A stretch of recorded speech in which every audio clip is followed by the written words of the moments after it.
All right. Hello, everybody. Welcome to this episode of Conversations with Tim. Today, I have the pleasure of having a conversation with Candyce Fiessel, founder of Share Escape Salon and director of operations with part of the Style Academy and Foundation. Is that correct? You have Style Academy, and then you're also the founder of My Life Planner. Is that correct? You got it. You do a lot. You absolutely do a lot. Can you tell us a little bit about the different companies that you're running right Yes, absolutely. 15 years ago, I started my entrepreneur journey. I was 21 years old and I just had a passion to make people's day. So I was a hairstylist for 18 years. now? Wow. And just this January, I fully resigned from doing hair behind the chair.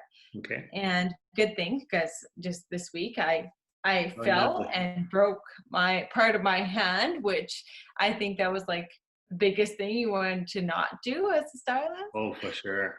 So that journey has led me to bringing on two incredible shareholders that Okay. are significant contributors to our operations daily. And we have a team of over 21 stylists, a very career-minded team. Wow. And it's a complete pleasure to be reopening after all of this challenge. The value of human connection is just so treasured in that industry. The Style Academy, the last 6 years, my uncle Dan Pritchard and he'd been a stylist and my mentor getting into the industry 18 years ago. So we purchased Richard's Beauty College. It had been established in 1962, and Wow. we've grown it to probably close to 30 programs from 5, and Wow. transformed our identity from the historic Richards to now the Style Academy on College and Broad in Regina here. Wow. Wow. So my life planner kind of birthed from that whole journey. I did a lot of personal development and one-on-one team meetings with my staff. So using those tools with my students and growing future leaders and raising the standards of our industry. And I just kept working on the professional development evolution of the tools I had learned and put it into one place where I could share it with the world and outside of my own teams. Wow. That's awesome. I do want to get back to the My Life Planner in a little bit here, but with you just reopening with on the second phase, I believe, right? That you guys are just reopening with the hair salon, at Share Escape there. Is your staff managing? How is the company managing to keep everybody safe and also make sure that you continue to do the amazing work that you've always done? I think for us, it was all about trusting the process.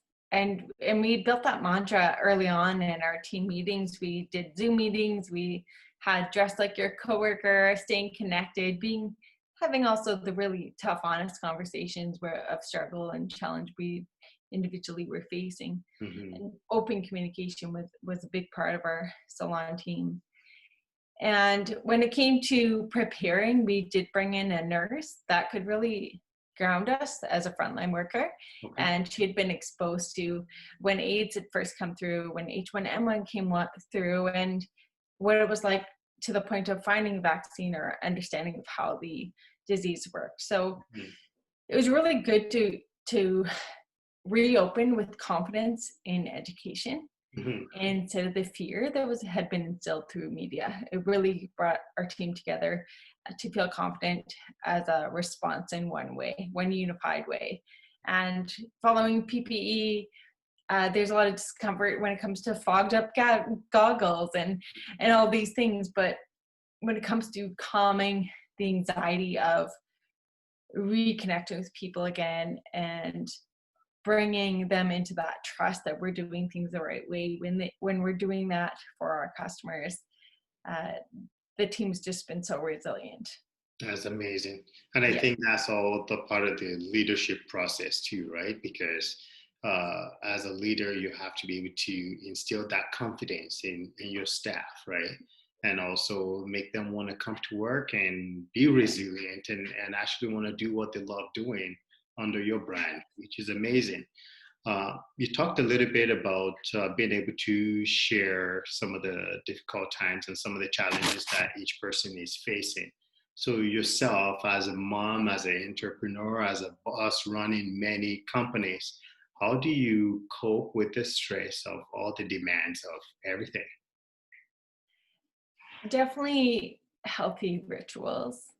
I think having the healthy habits kind of forces the conditions to be less in control. And you just have these habits that serve your mental mindset, your physical body, you have boundaries that help you have that recharge time. Mhm. So for me, the healthy ritual, it didn't have to be, 6 hours, 10 hours, or it wasn't gauged by time. It was gauged by placement. And I needed to make sure I gave that to me. Mhm. So first thing in the morning, if I didn't get it, I would reposition to get it in the evening. Or, I was flexible in when I received these rituals and these healthy needs. I know my body, my mind needed. And that flexibility gave me achievement. I was able to achieve it every single day because it was simple. It didn't have this complexity to it. And asking for help is probably the number one thing, especially having a 4 and 5-year-old. It was a pretty big surprise to be embarking on expanding into multiple companies and expanding into 2 children in 16 months. That was all at the same time. And then, of course, momentum and follow through. Those are probably my two biggest passions. It's like those rituals, asking for help is great, but when it comes down to it, it's all about building that momentum, that moving forward and following through on commitments that you have, and just making it happen. That's amazing. So, how important would you say kind of having systems in place as being for you? Because I would think that having kind of a system of how things are done in place would probably help you streamline things Yeah, and especially a lot in your life and your busy schedule, right? absolutely. Strategy, spreadsheets. Love spreadsheets. I like the fact based, non emotional based. I'm very emotionally driven when it comes to purpose and the other areas of life, but when it comes to business and strategy and structure, I really value the black and white facts Mhm. because that's true. You can't argue the truth. So structure strategy is so important. Building systems with my team brings clarity, and when you have clarity, you have that high standard and higher follow through. That's true. Everyone kind of understands where that expectation is, which guides them to be able to lead with that and achieve a unified vision. That's true. That's true. I always say when you have clarity of what your purpose is, you really have your marching orders on how to get there, right? Because if you don't know what your purpose is, you can't put the systems in place on how to get there. So I do definitely like that you use the word specifically clarity because I think that's very important to a lot of business owners because there are many that don't actually have that full clarity. Um, Yeah. so, we've known each other for many years and we grew up in Regina here together. And many of us that grew up with you, we've heard your story and we know the trauma that you went through. And now seeing your success has been truly inspiring. So, I guess, how did you gain the mental and physical strength to push through the type of trauma that you went through? Yes, my trauma it was a horrific assault. It was unexpected. It was a one-time situation with a partnership of 6 years. So, it rocked my world. It was complete disruption. So pushing through I was in this dark cloud of unknown. I was only 8 months into my business, and there was all these conditions I was experiencing that I didn't know what the answer was going to be. So for me, there was this choice. It was really black and white. I had my body to heal. I had to relearn to walk and talk and eat and see and this resiliency. The word's so powerful, even just saying it, resiliency. Yeah. The idea of it sounds so freeing. How can I get there? And so the first stage I navigated through was acceptance, accepting that my past was no longer my present. Mm-hmm. And when I could accept and release that, I felt like I could open up the next part of a healing journey. Okay, so I've accepted that I need to go through life with this new disruption, this new body, this new capabilities that I have to revisit, relearn. And then I went to forgiveness, and this was a very heavy experience when in the healing journey, because there's forgiveness for yourself, because you know, oh, you go through the shoulds and what you could have done different, and healing journey is so heavy when it's forgiveness. But then there's also forgiving those who have hurt you, and that's can be heavy experiencing, but then it's the one-time heaviness, because when you let go of that weight, you weren't carrying it forward with you anymore. And I had to learn that forgiveness isn't about saying that what you did was okay. What you did was not okay, but I can forgive you and allow you to go forward in your healing journey so I can go forward in mine. And it was after navigating that place that I went to this incredible freedom of gratitude. And it took going through the hard stuff to get to that place of gratitude, and that life is simply a gift. And I was given this wisdom and this awareness and this life experience to redirect me, to bring what I learned from that trauma into all that my potential was in this in this future. And I was just so curious of what that was going to bring me, and that led me. So it just was a lot about letting go. Would you say though that because personally I can see a lot of resilience in you. I can see that you are a very driven, motivated person, and you've got this inner power to push through a lot of things that have happened to you personally. Would you say that those qualities that are within you is same type of qualities that you've used in your business to push through, be resilient in your business, have that inner energy, that inner drive, right, to move through the challenges and difficulties in business? Would you say that there's a correlation in that? Yeah, I do. I see that somewhat now, but again, I was only 8 months into my journey as a business owner, and I was really fresh and new at it. I only had 5 employees at that point, and now at 40 employees, like it just, you evolve as you go.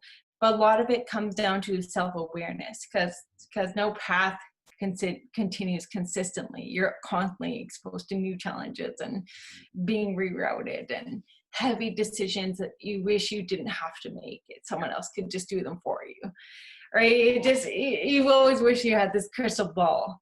But self-awareness brings you to this place of, where's my pain threshold? You know, am I going to just be aware and do nothing about it? Or am I going to be aware and start to interrupt these patterns of my stories and put action into the awareness that I have? And so when we don't feel defined by the history of our path, we can become aware of where we are now and move into that future feeling confident.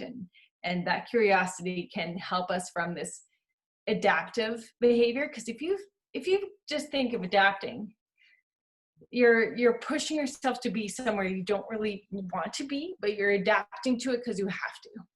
But imagine if you stay there instead of going to this place where you're in your nature, you're in your flow. It just things come easy, they flow through you. So I think it's worth the push through the tough stuff to get to your nature and not live in adaptive behavior. And know your awareness can help you, guide you. If you trust it, it can guide you through this adaptive behavior to your true nature. And therefore, if you don't know your purpose yet, it's okay, because your nature will show you it. And you don't have to always have it figured out. There's so much peace in that. That's deep. That's deep. Earlier this week in my earlier podcast, the person I was interviewing or having a conversation with said something, and you pretty much just said the same thing, but in different words. The words that she used was sometimes things go wrong in your life so that things can go right, Yeah. right? Like because you didn't let the journey of your past define failure in your future. You used it as a tool to learn and as a tool to grow, right? Yes. Like you say, you didn't just adapt, you grew out of it. And I think that is absolutely amazing. So, like, as a person in your position, what advice would you give to everyone that is listening and about pushing through adversity? I know that you've touched on a few of them in Yeah. what we've been talking about here, but what other advice would you give about pushing through adversity, whether it's personally or in business? I think trusting the process, but also that if you're valuing performance and achievement on a scale of 10, be just as committed to the recharge. Okay. If you aren't building that resilience through your recharging, you just aren't showing up as the best version of yourself to that achievement. Hmm. And you won't really value and experience and celebrate that achievement the same way when you're on burnout. Hmm. So it's about the fulfillment, not necessarily the balance. So in some phases of our healing journey, we're in the lowest lows, and that can sometimes stay consistent for a long period of time, and we're fighting to get to balance. Whereas if we can choose fulfillment each and every day, we always know there's something each day we can be fulfilled by. True. But are we going to have a balance of so many hours of recharge time, so many hours of productivity, so much hours of connection with our children, and so many hours of building relationships with family and friends and loved ones? Like, That it's is just not going to be gifted in that way. The expectation's too high. So I believe the best advice I could do would be go after fulfillment each and every day, personally and professionally, and don't have this pressure of balance. that makes a lot of sense. Mhm. I'm sure a lot of people would appreciate that. I appreciate that. I'm in an industry where you can totally get wrapped up and sucked up into the hustle and bustle of the business, right? And we often forget to recharge. Yeah. And for me, the recharge has been very important for me. Also, self-reflection also has been very important to me because I find that in the moment of self-reflection, you would have breakthrough through Yeah. issues that maybe you're facing or working with. You know, for my birthday this month, my wife got me this mask that I've been seeing online. It's a complete blackout mask, and it's got speakers in it. That thing Yeah. has been amazing because I can sit there, completely block everything out, and just meditate, reflect, breathe. And it's been a source of recharge for me, and that has been absolutely great. You And know, Tim, through that reflection, you generally get awareness, and then you can hold yourself accountable for those actions. And that's kind of the strong way to think about it. But at the same time, if you hold yourself accountable, you can also give yourself grace. that's true. And you can just give yourself permission to say, you know what? Yeah, I had these intentions that were all these things. Don't not go do another intention and fear of failure Mhm. because you didn't achieve it. Just give yourself grace that today wasn't that day. And it's okay. What did I learn and take away from that? And then when you're doing that, you don't seek it so much externally. You start to give yourself healing internally. And that is one of the most freeing things when you don't need external validation. You can just do it within your own heart through reflection, through connectivity with who you are. It's just such a beautiful invitation when you get comfortable in it. And it's not always the talk of punishment or accountability, or you didn't. It's saying, oh, but you learned this. That's true. And let's celebrate what you did get done, and let's keep building on that momentum and that move forward mentality. It's true. Having those little celebration moments are definitely a great thing. I want to circle back to my life planner. Yes. Because when we were talking earlier during the week, you mentioned that a part of it is daily self-reflection and behavioral strategy. Can you tell us a little bit more about my life planner? Because it sounds like it's something that is absolutely cool. Yes.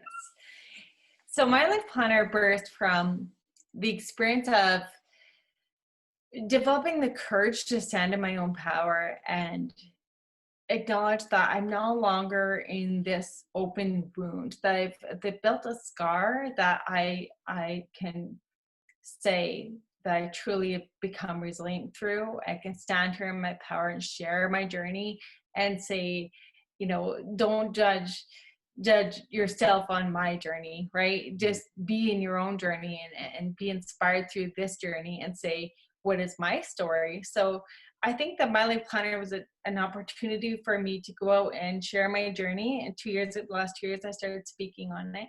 And I could pass on a tool at the end of it where someone could now self-explore theirs. And maybe I ignited that fire in them to say, it's time. And for me, momentum and moving forward was the big piece of it. So a planner is time phased. You can celebrate. It's an invitation daily, weekly, monthly, annually to reflect and connect to yourself and hold yourself accountable or give yourself grace. And so it's very open, it's very invitational to not feel rigid, and there's like softness to it. So you don't have these black and white boxes of what you need to be and do. Okay. It's if you're on a healing journey or a productivity project, you can kind of be in both and acknowledge your personal life and your professional life. That's great. If I wanted to pick up, say, a copy of my life planner, where would I get it? It's all on our online Shopify store, mylifeplanner.ca, and we have some retail locations. Right now, not too many people are doing public retail, so I'm doing curbside from my home. I got a couple on my doorstep right now, and it's been working wonderful. We've been doing virtual sessions also, and I'm collectively working together through the Style Academy to bring out a program. Okay. 11 Steps to Master Momentum. It's a mentoring program and also a curriculum outline or a presentation I can bring to any teams that are out there. Okay. So 11 Steps to Master Momentum. You got it. Is that for, say, teams and businesses? Does that apply to everybody personally or mainly a business development?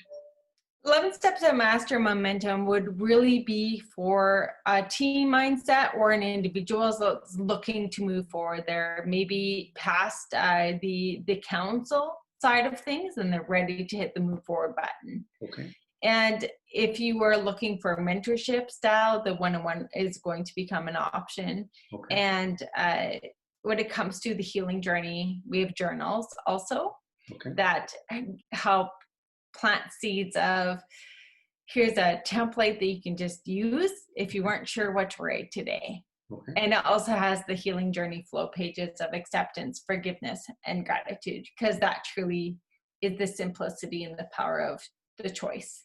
Mm-hmm. It just puts something in each box. And every time it's uncomfortable, know you're doing the work, because that discomfort is a clear understanding that you are working on something that doesn't always feel good, and that is the work.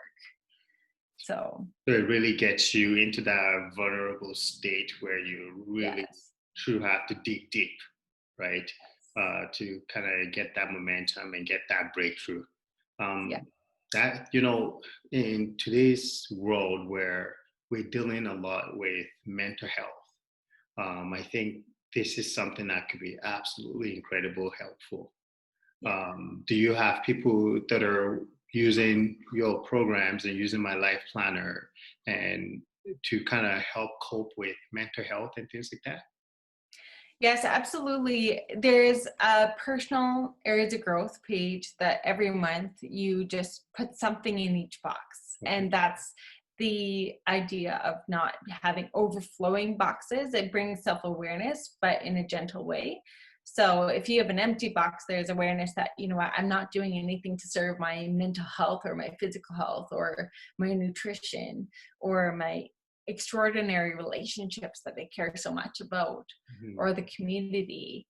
And it doesn't have to be big, grand gestures. It can be as simple as logging into a local podcast or whatever it be. And so I think that it helps people feel that sense of connection to they have choice, Okay. and they can choose to put those things in the box. They don't have to wait for an invitation externally. Okay. And so that's the biggest ritual that I really enjoy, is the personal side of the areas of growth. And then you can go into the professional sides, and that's a great team building tool Okay. we use monthly in both businesses.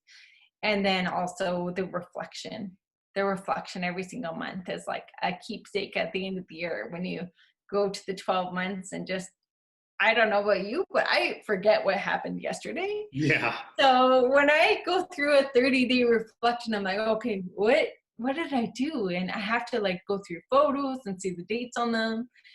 But it's a acknowledgement and a celebration of the hardships, the strength you've gained, the relationships, new bonds you've Mhm. created, Yeah. or maybe ideas. Like I've been full of ideas COVID, because I wasn't so filled with busy and events and things to do. So all these creations have come into my heart, and I've been acknowledging them, putting them down on paper and letting them grow. Oh, wow. You know, and I'm going to take this here now. So you know, you mentioned during COVID, you've had a lot of creativity that has come true. So how do you plan your action plan on your creative processes? Because I know a lot of people that are really, really creative and have all these grand ideas as to what they want to do, but they don't know how to put it into action. So what are some of the steps that you take to put some of your ideas into action? I I've become less focused on like controlling it and making it a now thing. The sense of urgency isn't so overwhelming anymore that it was in the beginning. I've got so many balls in the air, and honestly, even my life planner, it was like, I really don't have the time to be launching a retail business and all these.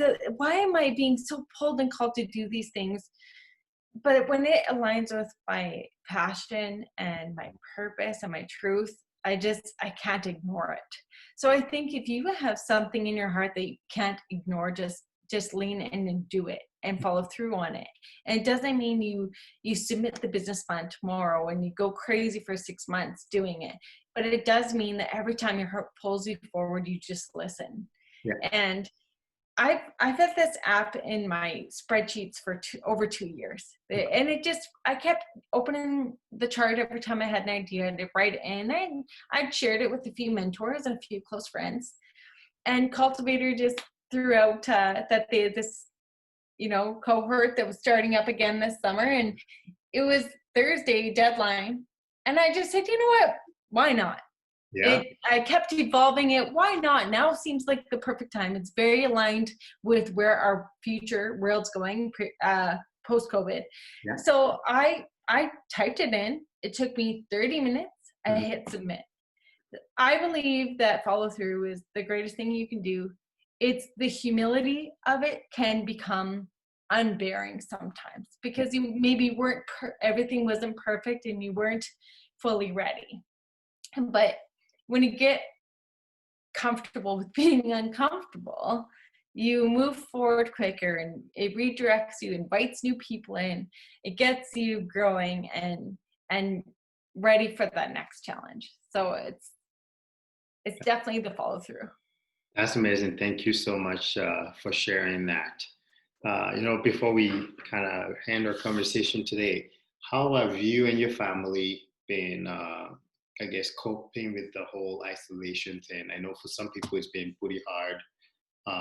Some people not as hard as others, but I know everybody has different experiences. What has Mhm. been your experience through COVID? I think for me, the first 2 weeks were like complete disruption. It was really, really heavy. having to fill the paperwork, having to communicate to the staff, when we just didn't have any control of the outcome. And I felt mentally unstable and unwell. I didn't know how I was going to do the next week, if it was going to stay the same. I was probably overindulging in the updates and trying to take on this leadership. And it was when I chose the self-awareness, and I said, okay, so what are my options here? Well, I can let the government and these leaderships take on this role and let go. I don't need to control this outcome and situation. I can do me and my life and my family and just adapt to this current situation. Yeah. So that third week, I built strict boundaries for myself. I communicated it to my team that I was going to be a mom Monday, Tuesday, Friday, Saturday, Sunday. Yeah. And Wednesdays were going to be my day with the school. And I built a professional development class for the students. And that's where I tested out my 11 steps to master momentum. And they got that course. So it kept them in a great mindset. It was a connection time on screen with our students. And Thursday was my day with the salon team. And we did fun things like I went in and did videos by myself at the salon. I just let myself fully be immersed in the salon day, fully be immersed in the day of connecting with my team Wednesday. But those were my clear boundaries, and the rest was my personal, mental, physical health and connection with my kids. And it was 7 a.m. wake-ups Monday through Friday to do Sheer Escape team member. She teaches CrossFit. So I said, yes, I'm up for the challenge. I'm not exactly the greatest morning person, but I said yes. And I made that my journey in COVID. I didn't accept those first 2 weeks as what my story was going to be. Yeah. I didn't want that to be heavy the whole time. I acknowledged the heaviness early on so I could redirect how I felt about it. It sounds like kind of what you said, what we were talking about earlier, through that crisis moment, through that heavy times, the first 2 weeks, you reflected and then you grew through it. And you were testing your 11 steps to gain the momentum, and you were, you were working with your teams and get everybody on track and in the mindset. So it's really good to hear. And, I just want to say thank you so much for sharing your journey and your story here with us. Really, really appreciate you joining me in a conversation today.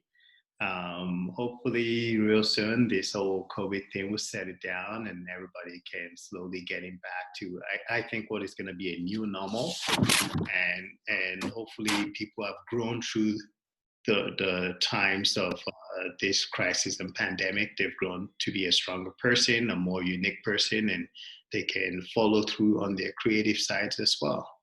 But once again, thank you so much, Candice. Really appreciate it. Thanks, Tim. This was great. It was nice seeing your face. You as well. Thank you so much.